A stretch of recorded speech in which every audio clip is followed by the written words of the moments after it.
Hello student, स्वागत है आपका मेरे चैनल में।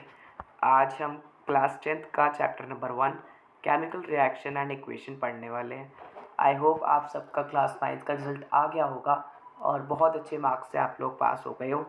सो वेलकम टू क्लास 10th। शुरू करते हैं साइंस का chapter 1 chemical reaction and equation. देखो, चैप्टर के नाम से पता चल रहा है कि ये केमिस्ट्री का चैप्टर है। इसमें हम कुछ केमिकल रिएक्शंस के बारे में बात करने वाले हैं। ठीक है, मूव करते हैं अगली स्लाइड पे। ये देखो, सबसे पहले टॉपिक ही क्या है, व्हाट आर केमिकल रिएक्शंस। हेड अब इतना सारा जो लिखा हुआ है ये पढ़कर डर मत जाना। बहुत ही आसान सा है। जैसे तुमने एक कागज़ को जलाया, वो क्या है, केमिकल रिएक्शन है। कागज़ को तुमने जलाया, जलाया तो क्या बन गया, राख बन गया। वो क्या हुआ, एक केमिकल रिएक्शन। अब देखो, जो आप चीज़ उस रिएक्शन में डाल रहे हो वो क्या होगी, रिएक्टेंट्स। और जो चीज़ फॉर्म हो रही है वो क्या होगा, products.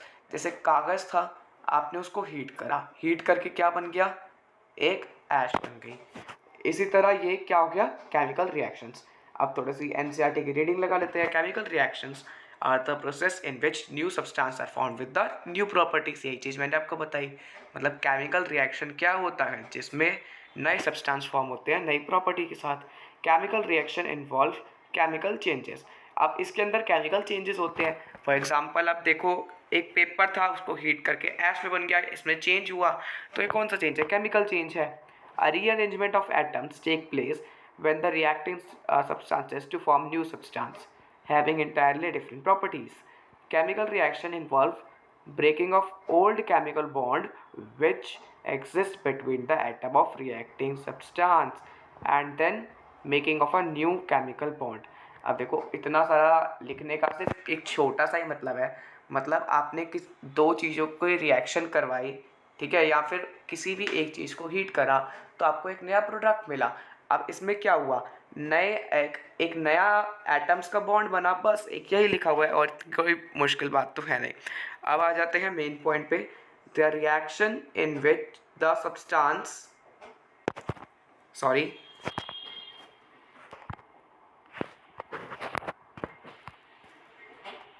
Wait for a while.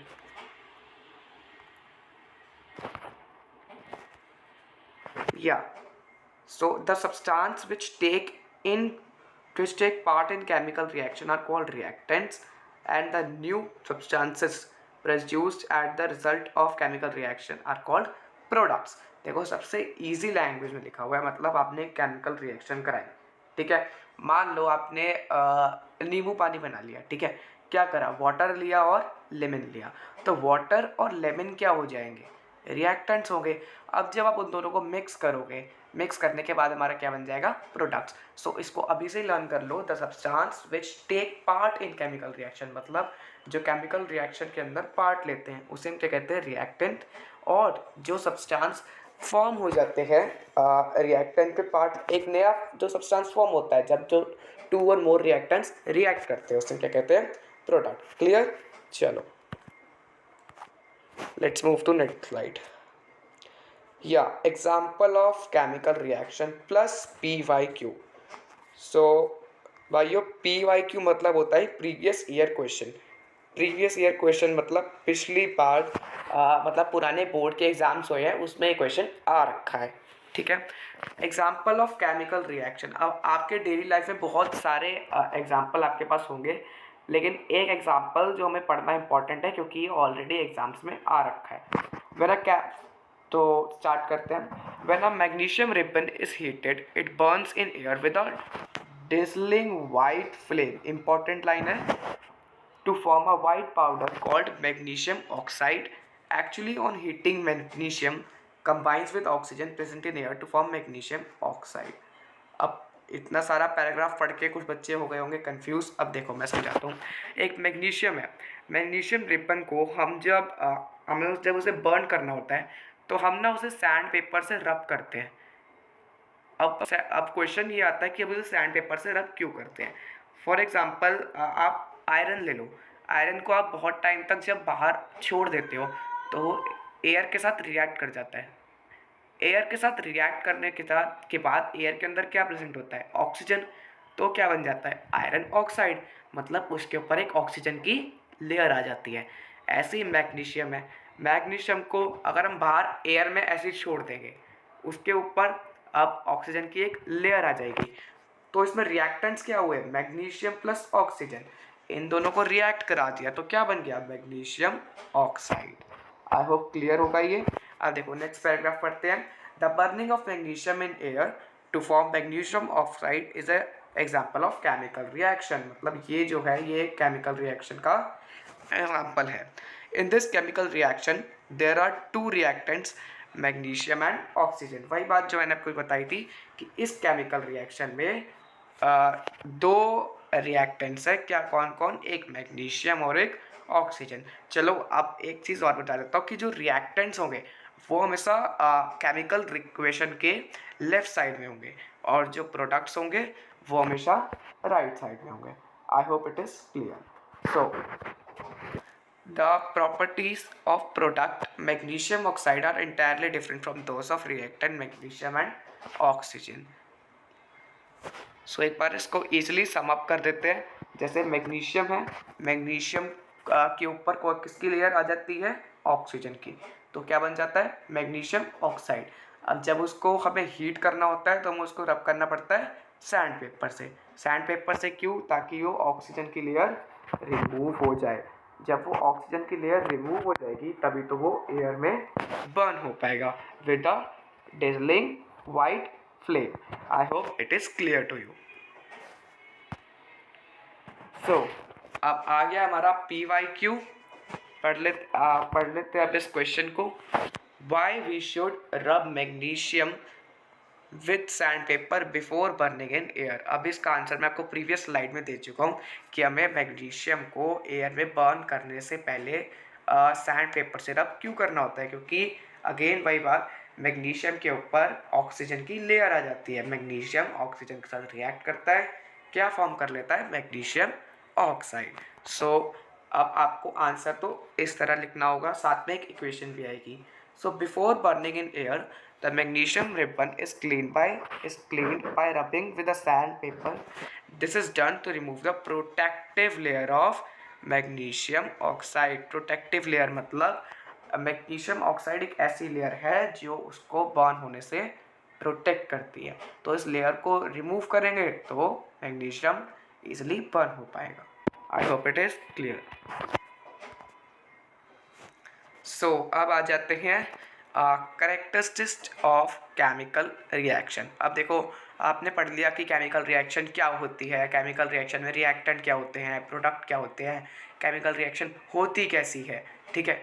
अब हम चेक करेंगे कि अगर कोई केमिकल रिएक्शन हुई है तो हमें वो पता कैसे चलेगा। मान लो केमिकल रिएक्शन हो गई, हमें पता ही नहीं चला कि वो केमिकल रिएक्शन क्या है, तो हम उसे कैसे कंसिडर कर सकते हैं कि वो एक केमिकल रिएक्शन है। तो ये पॉइंट पढ़ने बहुत इंपॉर्टेंट है। इन करेक्टरिस्टिक्स से हम पता लगा सकते हैं कि ये केमिकल रिएक्शन हुई है। सबसे पहले evolution of gas. Evolution of gas का मतलब होता है, एक minute, evolution of gas, wait for a while. Evolution of gas मतलब गैस निकलना, कोई भी फॉर एग्जांपल आपने किसी भी रिएक्टेंट को रिएक्ट कराया और कोई गैस निकली है प्रोडक्ट में, ठीक है, तो उसका मतलब एक केमिकल रिएक्शन हुई है, एवोल्यूशन ऑफ गैस। ये डन। अब फॉर्मेशन ऑफ प्रेसिपिटेट, ये अभी आप लर्न कर लो, आगे की क्लासेस में आपको बताऊंगा कि प्रेसिपिटेट का मतलब क्या होता है।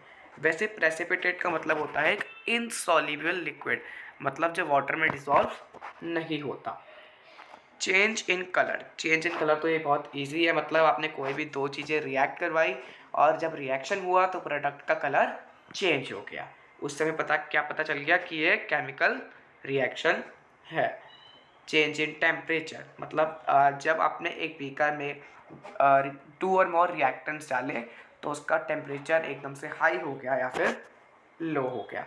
अब चेंज इन स्टेट, अब स्टेट कौन सी होती है, सॉलिड, लिक्विड और गैस। तो मान लो आपका जो रिएक्टेंट था वो सॉलिड में था, अब वो चेंज होकर किस में हो गया, गैस में हो गया, तो इस तरह क्या पता चल गया कि ये केमिकल रिएक्शन हुई है। तो आई होप इट इज़ क्लियर। एक बार दोबारा से सम अप कर लेते हैं। 5 कैरेक्टरिस्टिक्स होते हैं केमिकल रिएक्शन के, क्या क्या, evolution of gas, formation of precipitate, change in colour, change in temperature, change in state. अब एग्जाम्स में इसमें क्वेश्चन कैसे बन सकता है कि आपको करेक्टरिस्टिक्स बताने होंगे, साथ ही साथ उनके रिएक्शन के एग्जाम्पल देने होंगे। अब फर्दर रिएक्शंस हम आगे वाली स्लाइड में पढ़ेंगे। I hope it is clear. Now let's move to next slide. So chemical equations, most important topic इस चैप्टर का। अब हम पढ़ चुके हैं केमिकल रिएक्शंस के बारे में। प्रीवियस स्लाइड पे जाते हैं, देखिए हम पढ़ चुके हैं केमिकल रिएक्शन के बारे में, उनके कैरेक्टरिस्टिक्स के बारे में, कुछ हमने मैग्नीशियम का रिएक्शन भी पढ़ लिया, साथ ही साथ हमने रिएक्टेंट्स और प्रोडक्ट्स के बारे में भी पढ़ लिया है। तो अब आप मेन पॉइंट आ जाता है, अब इसको एग्ज़ाम में हम कैसे लिख कर आएंगे। अब एग्ज़ाम में हम रिएक्शन तो कर नहीं सकते, तो एग्ज़ाम में लिखने के लिए हमें एक केमिकल इक्वेशन लिखनी होगी। तो आई होप आप सबने क्लास 9th में पीरियोडिक टेबल लर्न करा होगा 20 एलिमेंट्स तक, एटलीस्ट 20 एलिमेंट्स तक। अगर आपने 20 एलिमेंट्स तक पीरियोडिक टेबल लर्न कर लिया है, it is well and good. Learn नहीं करा है तो अभी भी कर लो, यूट्यूब पर बहुत सारी ट्रिक्स हैं, उससे पीरियोडिक टेबल ईजिली लर्न हो जाएगा, क्योंकि उसका बहुत इम्पोर्टेंट रोल है इसमें। अगर पीरियोडिक टेबल नहीं आएगा एलिमेंट्स का, आपको जैसे जिंक है, जिंक को Zn लिखते हैं, ये याद ही नहीं रहेगा, तो आपको एग्ज़ाम्स में इस चैप्टर में मार्क्स नहीं मिलेंगे। सो आई मोस्टली बच्चों ने तो पीरियोडिक टेबल एटलीस्ट 20 एलिमेंट्स तक क्लास 9 में लर्न कर लिया होगा। सो स्टार्ट करते हैं chemical equation.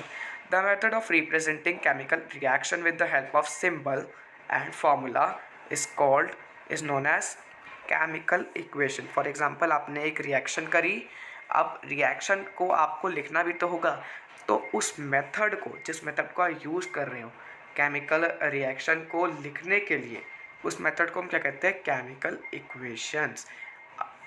I hope it is clear. Let us take one example to understand the meaning of chemical equation clearly. अब एक एग्जाम्पल से हम समझते हैं एक केमिकल इक्वेशन को लिखने का तरीका क्या होता है। देखो, zinc metal react with dilute sulphuric acid. Zinc metal, अब जिंक मेटल का सिंबल क्या होता है, Zn। अब सल्फ्यूरिक एसिड का सिंबल क्या होता है, H2SO4। ये सब तो आपको लर्न होना चाहिए। अगर ये टिप्स पर लर्न होगा तो ये चैप्टर बहुत इजी हो जाएगा। सो जिंक मेटल ने रिएक्ट करा किसके साथ, डाइल्यूट सल्फ्यूरिक एसिड। अभी तक हमने इतना पढ़ा है तो इतना लिख लेते हैं। जिंक मेटल मतलब Zn, सल्फ्यूरिक एसिड मतलब H2SO4। इन दोनों ने रिएक्ट करा है, मतलब ये दोनों साथ में रिएक्ट कर रहे हैं, तो किसका साइन आएगा, प्लस का साइन आएगा। अब इसमें रिएक्टेंट्स क्या होंगे ये आप मेरे को कमेंट में बताओ, ठीक है। और प्रोडक्ट क्या होगा ये भी आप मेरे को कमेंट में बताओ, ठीक है। Zinc metal reacts with dilute sulphuric acid to form zinc sulphate. क्या बनाया उन्होंने, जिंक सल्फेट। मतलब जो जिंक है, जिंक मतलब Zn किसके साथ रिएक्ट कर गया, SO4 के साथ, क्या बन गया, जिंक सल्फेट बन गया। अब H2SO4 था, उसमें से SO4 चला गया किसके साथ, जिंक के साथ, तो क्या बचा, H2 मतलब हाइड्रोजन गैस। अब एग्जाम्स में रिएक्शन भी आ सकती है, और ये मतलब ऐसे वर्ड्स में भी आ सकते हैं जिसको आपको रिएक्शन में कन्वर्ट करना होगा। अभी ये चैप्टर थोड़ा डिफिकल्ट लग रहा होगा, लेकिन चैप्टर बहुत ईजी है, ठीक है। तो इसमें मेनली रिएक्शंस ही हैं, वो रिएक्शंस आपको ईजिली लर्न भी हो जाएंगी अगर आपको 20 तक ही एलिमेंट्स लर्न हो गए पीरियोडिक टेबल के। एक बार दोबारा समअप कर लेते हैं केमिकल इक्वेशंस को। केमिकल इक्वेशन क्या होता है, केमिकल रिएक्शन को लिखने का तरीका, किसकी मदद से, सिंबल और फार्मूला की मदद से। अब एक एग्जांपल ले लेते हैं। क्या बोला उसने, जिंक मेटल किसके साथ रिएक्ट करा, सल्फ्यूरिक एसिड के साथ। जिंक मेटल रिएक्ट किसके साथ करा, सल्फ्यूरिक एसिड के साथ। सो जिंक का सिंबल क्या होता है, Zn, और सल्फ्यूरिक एसिड का H2SO4। जब जिंक मेटल सल्फ्यूरिक एसिड के साथ रिएक्ट करेगा तो क्या बन जाएगा, जिंक सल्फेट। अब इधर H2SO4 में से SO4 तो जिंक के साथ चला गया, तो क्या बन गया, जिंक सल्फेट। क्या रह गया, H2 को ऐसे लिख देंगे। अब इधर देखो गैस क्या हुई है, इन्वॉल्व हुई है, तो ये क्या हुआ, एक chemical reaction. So now let's move to next slide. Balanced and unbalanced chemical equation, बहुत ही इजी टॉपिक और बहुत ही स्कोरिंग टॉपिक है। बहुत सारे मतलब बहुत सारे प्रीवियस ईयर क्वेश्चंस इससे बनते हैं बैलेंस्ड और अनबैलेंस्ड केमिकल इक्वेशन से। सो क्या होता है बैलेंस्ड और अनबैलेंस्ड केमिकल इक्वेशन? मान लीजिए आपने एक ग्लास ऑफ वाटर लिया, एक ग्लास ऑफ वाटर है, ठीक है। उसके साथ आपने सॉल्ट मिक्स कर दिया। जब आपने सॉल्ट मिक्स करा तो आपको सॉल्टी वाटर मिलेगा एक ही ग्लास में। अब आपको वाटर डबल तो नहीं हो जाएगा, दो ग्लास थोड़ी ना मिल जाएंगे, ठीक है। अगर यहाँ पे सिंगल होता, अगर यहाँ पर सिंगल होता सिंगल मतलब सिंगल कंटेनर में वाटर होता तो क्या होता है, एक बैलेंस केमिकल इक्वेशन होता। क्यों? क्योंकि जब हमने रिएक्ट कराया तो सिंगल ग्लास ऑफ वाटर के अंदर हमने सॉल्ट को डिसॉल्व करा। जब सॉल्ट को डिसॉल्व करा तो क्या, तो हमें पानी डबल थोड़ी ना हो जाएगा, रहेगा तो सिंगल ग्लास ऑफ वाटर ही। तो इसे हम क्या कहते हैं, बैलेंस केमिकल इक्वेशन। और अनबैलेंस केमिकल इक्वेशन क्या होता है, जिसमें हमारे पास मतलब इक्वल नहीं होती both the reactant and product side. अब यहाँ देखो रिएक्टेंट साइड है और यहाँ क्या है, प्रोडक्ट साइड है, ठीक है। तो जिसमें रिएक्टेंट्स और प्रोडक्ट्स के जो एलिमेंट्स हैं वो इक्वल हो गए तो वो क्या होगा, बैलेंस केमिकल इक्वेशन। पढ़ लेते हैं definition. A balance chemical equation has equal number of atoms of different element in reactant. मतलब जो एलिमेंट्स होंगे उसके जो एटम्स होते हैं वो रिएक्टेंट और प्रोडक्ट की साइड में दोनों तरफ इक्वल होते हैं। तो वो कौन सी रिएक्शन होगी, बैलेंस्ड केमिकल रिएक्शन। और इक्वेशन भी बोल सकते हैं। अब और जो अनबैलेंस्ड होगा वो इसी का उल्टा होगा, जिसमें जो एलिमेंट्स के जो एटम्स हैं वो अनइक्वल होंगे रिएक्टेंट्स और प्रोडक्ट्स में। आई होप इट इज़ क्लियर। अब इसमें से क्वेश्चन कैसे बनता है, एक रिएक्शन दे दी जाएगी, उसका आपको बैलेंस करना होगा। अब बैलेंसिंग हम अगली क्लास में सीखेंगे, ठीक है। और कुछ एक बैलेंस्ड और अनबैलेंस्ड केमिकल इक्वेशन का एग्जाम्पल देख लेते हैं। Let's move to next slide. Yeah, so balanced, uh, just wait for a while. Examples of balanced and unbalanced chemical equation. देखो वही वाली रिएक्शन आ गई जो हमने स्टार्टिंग में अभी पढ़ी थी। Zn plus H2SO4 gives zinc ZnSO4 plus H2। मतलब जिंक ने किसके साथ रिएक्ट करा, सल्फ्यूरिक एसिड के साथ, तो क्या बन गया, जिंक सल्फेट और हाइड्रोजन। तो ये जब बन गया तो इसमें हमें चेक करना है कि ये बैलेंस केमिकल इक्वेशन है या नहीं है। देखो जिंक का इधर एक, मतलब इधर अगर जिंक के आगे कुछ भी नहीं लिखा तो मतलब वो क्या है, उसका एक एटम है, ठीक है। अब इधर जिंक के कितना एटम है, प्रोडक्ट साइड पे इधर भी जिंक का एक एटम है, तो मतलब जिंक तो इक्वल है। अब देखो H2 मतलब कितने हाइड्रोजन है, दो हाइड्रोजन है, इधर भी कितना हाइड्रोजन है, दो हाइड्रोजन है। अब देखो SO4 मतलब सल्फेट, ऑक्सीजन कितने हैं, 4, और सल्फर कितना है, 1। देखो ऑक्सीजन कितने हैं, 4, और सल्फर कितना है, 1। मतलब सब कुछ बराबर है, तो क्या हुआ, ये बैलेंस केमिकल इक्वेशन। ऐसे ही हमें चेक करना होता है। अब देखो अगली रिएक्शन देखते हैं। H2 मतलब हाइड्रोजन, O2 मतलब ऑक्सीजन, रिएक्ट करा, क्या बन गया, वाटर। देखो H2 मतलब हाइड्रोजन कितने हैं, हाइड्रोजन के एटम कितने हैं, 2, और इधर हाइड्रोजन के एटम कितने हैं, 2, मतलब हाइड्रोजन तो हो गया बराबर। लेकिन ऑक्सीजन के इधर एटम कितने हैं, 2, और इधर कितना है, 1। तो ये क्या हुआ, अनबैलेंस केमिकल इक्वेशन। सो अब इस मेथड को हम क्या कहते हैं, we can balance the equation by hit and trial method. ये हम अगली क्लास में सीखेंगे। We need to balance the chemical equation to satisfy the law of conservation of mass which states that mass can neither be created nor be destroyed. Most important point. अब हम reaction को balance करते क्यों हैं, why we need to balance the chemical reaction, ऐसा question बहुत बार आ चुका है। तो हम एक रिएक्शन को बैलेंस करते हैं एक लॉ को सेटिस्फाई करने के लिए। कौन सा लॉ है वो, law of conservation of mass. Law of conservation of मास मतलब ना तो हम मास को क्रिएट कर सकते हैं और ना ही मास को हम डिस्ट्रॉय कर सकते हैं। इस लॉ को सेटिस्फाई करने के लिए हम केमिकल रिएक्शंस और केमिकल इक्वेशंस को बैलेंस करते हैं। I hope it is clear. So आज की क्लास में हम यहीं तक पढ़ेंगे, अगर कोई भी डाउट हो आप कमेंट सेक्शन में पूछ सकते हैं। So thank you so much. 10th मिलकर फोड़ेंगे। Okay guys, bye.